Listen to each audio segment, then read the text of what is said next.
మేము చిన్నగా ఉన్నప్పుడు కూడా ఇట్లనే పెద్ద వాన పడిండే. ఆ వాన పడినప్పుడు పైనుంచి ఆకాశంలో నుంచి ఇంతింతలా ఐసు గడ్డలు వచ్చినాయి. ఐసు గడ్డలు వచ్చినప్పుడు ఏమైనా తెలుసా, కార్లు నడుపుకుంటూ పోతారు కదా రోడ్ల మీద, కార్ల మీద పడినాయి ఐసు గడ్డలు. కార్ల మీద పడి అద్దాలు పలిపోయినాయి. ఇంకా అద్దాలు పలిపోయినప్పుడు కారులు వేరే వాళ్ళు ఒకరిని పోయి ఒకరిని గుద్దేసినారు. ఇట అది అద్దం మీద పడినప్పుడు అద్దం పలిగిపోతే కనపడదు కదా. ఇంకా అప్పుడు ఒక కార్ని గుద్దుకొని యాక్సిడెంట్లు అయినాయి అందరికి. ఇంకా కొంతమంది అయితే ఇంకా బండ్లు ఎక్కడక్కడ ఆపేసి కిందికి దిగి చెట్ల కింద పోయి దాపెడుతున్నారు. అప్పుడు ఏమైందంటే ఇంకా ఫుల్ వాన పడింది. ఇంకా ఎట్లా అంటే ఇంకా రోడ్ల మీదకి నీళ్ళు వచ్చేసినాయి. మొత్తం రోడ్లు మన కాళ్ళకి ఇటు వరకు నీళ్ళు వచ్చినాయి. వాళ్ళు ఇంకా ఇంకొద్దిసేపు అయితే బండ్లు కూడా ఇంకా నడపలేకపోతున్నారు. ఎవరు బండ్ల మీద పోయితలు కూడా ఇంకా ఆపేసి సైడ్లో పెట్టేసినారు. ఎందుకంటే రోడ్ల మీద నీళ్ళు వచ్చినప్పుడు బండి నడిపితే బండిలోకి నీళ్ళు పోయి బండి చెడిపోతుందని. కార్ చెడిపోతుంది కానీ అవి ఐసు గడ్డలు పడి అద్దాలు వలిగిపోతున్నాయి కదా కార్వి. ఒక ఆయన అయితే బండి నడుపుకుంటూ పోతున్నాడు, హెల్మెట్ కూడా పెట్టుకోలే. ఆయనకైతే ఇంత ఐసుగడ్డ వచ్చి నెత్తి మీద ఇలా తపాను పడింది. అట్లు కింద పడిపోయినాడు కలుగురిగా. ఆమె ఐసుగడ్డలు పడినప్పుడు అప్పుడు ఏమైందంటే, మీకు అసలు ఇంతకీ వాన ఎందుకు పడిందో చెప్పలే కదా. అప్పుడు కూడా ఇతనే ఎండాకాలంలో వర్షాలే పడకుంటే రైతులందరూ కలిసి ఏం చేశారు, హోమాలు చేశారు. వాన పడాలి, వాన పడితే చెరువులు నిండుతాయి, అప్పుడు పొలాల్లో మేము ఏమన్నా పొలాలు పండించవచ్చు అని హోమాలు చేసింటే ఇంకా అసలు వాన పెద్ద వాన పడింది. ఇంకా వాన దేవుడు ఫుల్ వాన ఇచ్చినాడు పైనుంచి. 2 రోజులు పడినా కూడా తగ్గిపోలే ఇంకా వాన. అప్పుడు మన పాతిండ్ల దగ్గరకు వచ్చిన నీళ్ళు మొత్తం మునిగిపోయినాయి. అందరి ఇళ్ళకి నీళ్ళు పోయినాయి. కొంతమంది ఇంకా రోడ్ల మీద కుక్కలు, ఎలుకలు, పిల్లులు ఇవన్నీ ఉంటాయి కదా, దాంట్లో పిల్లులు ఉండవు. అవి ఏం చేస్తాయంటే రోడ్డు మీద నీళ్ళల్లో కొట్టుకొని పోయినాయి. చాలా మటుకు అట్లా కొట్టుకొని పోయి చనిపోయినాయి అవన్నీ.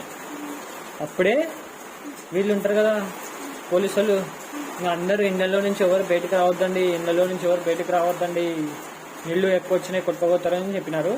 అందరు ఇంకా ఇళ్ళలోకి నీళ్ళు వచ్చినాయి కదా, ఇంకా మిద్ద మీద నిలబడినారు.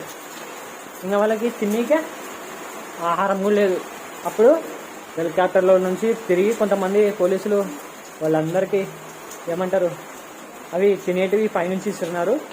వాళ్ళు మిద్ద పైన పడినప్పుడు తీసుకొని తిన్నారు. అట 2 రోజుల వరకు చేసిన తర్వాత వాన తగ్గినాక మళ్ళీ ఎవరి నెలలకు వాళ్ళు వచ్చినారు.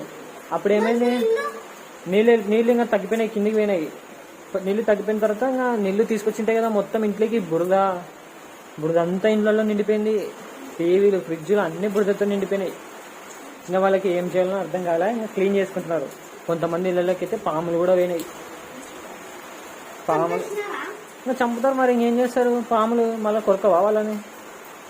ఇంకా దాని తర్వాత పాముని ఎట్లా పెంచుకుంటారు, పాములను పెంచుకోనిక రాదు వాళ్ళకి. ఇంకా అప్పుడు తిండి లేదు సరిగా. మేము చిన్నగా ఉన్నప్పుడు చాలా పెద్ద వాన పడినప్పుడు మొత్తం ఇండ్లు కొట్టుకుపోయిందా. ఇంకా కొన్ని రోజుల తర్వాత వాన తగ్గిపోయింది. ఇంకా అప్పుడు నీళ్ళు వచ్చినాయి, మళ్ళీ నీళ్ళు తగ్గిపోయినాయి. అప్పుడు ఇళ్ళలోకి వచ్చినారు అందరూ. ఇంకా కరెంటు అన్ని బంద్ చేసినారు. ఎందుకనంటే కరెంటు వైర్లు కూడా తెగిపోయి నీళ్ళలో పడితే షాక్ పడుతుంది కదా అందరికి. 1 రోజుల వరకు కరెంటు లేదు ఎవరికి. చీకటి, మొత్తం చీకటి ఉండే. అప్పుడే వేరే ప్రదేశాలను, వేరే ఊర్ల నుంచి అందరికీ ఇట్లా వరదల్లో నష్టపోయిన వాళ్ళందరికీ తిన్నీక లారీలలో, ట్రాక్టర్లలో ఏమంటారు తినేటివి బిస్కెట్ ప్యాకెట్లు, గ్లూకోజ్వి, జ్యూసులు, కూల్ డ్రింకులు అన్నీ తీసుకొని వచ్చి వాటర్ ప్యాకెట్లు పంచుతుంది ఫ్రీగా. మేము కూడా తెచ్చుకొని తింటాం. అప్పుడు అట్లా చేసి వీళ్ళు ప్రజల్ని కాపాడినారు కొంతమంది. ఇంకా కొంతమంది అయితే ఇల్లులు కూడా కొట్టుకుపోయినాయి ఇంకా నీళ్ళల్లోనే. ఒక ఆయన అయితే పాపం నీళ్ళలో కొట్టుకుపోయినాడు. నీళ్ళలో కొట్టుకొని పోతుంటే చెట్టును పట్టుకొని నిలబడినాడు దొరికింటే. కానీ అప్పుడు ఏమైందనంటే చాలా చెట్టును పట్టుకొని నిలబడినాడు ఒక చేతితో. అప్పుడే అవతల నుంచి ఏమొస్తుందనంటే ఒక పెద్ద మొద్దు ఈయన వైపు వస్తుంది. అది స్పీడ్గా వస్తుంది. ఇంకా నీళ్ళలో కొట్టుకొని ఆయన అట్లే చెట్టును పట్టుకొని నిలబడితే ఇంకా చెట్టు కూడా అది వచ్చి నా ముఖానికి తగులుతుంది. అప్పుడు ఆయన ఏం చేసినాడంటే ఇంకా చెట్టును వదిలేసినాడు. ఇంకా అట్లా మళ్ళీ కొట్టుకుపోయినాడు నీళ్ళలో. ఇంకొక చోట అయితే ఒక పిల్లోడు పాపం తెలియకుండా నీళ్ళలో దుంకినాడు. ఆ పిల్లోని కాపాడి కానీ వాళ్ళ అమ్మ కూడా దుంకింది.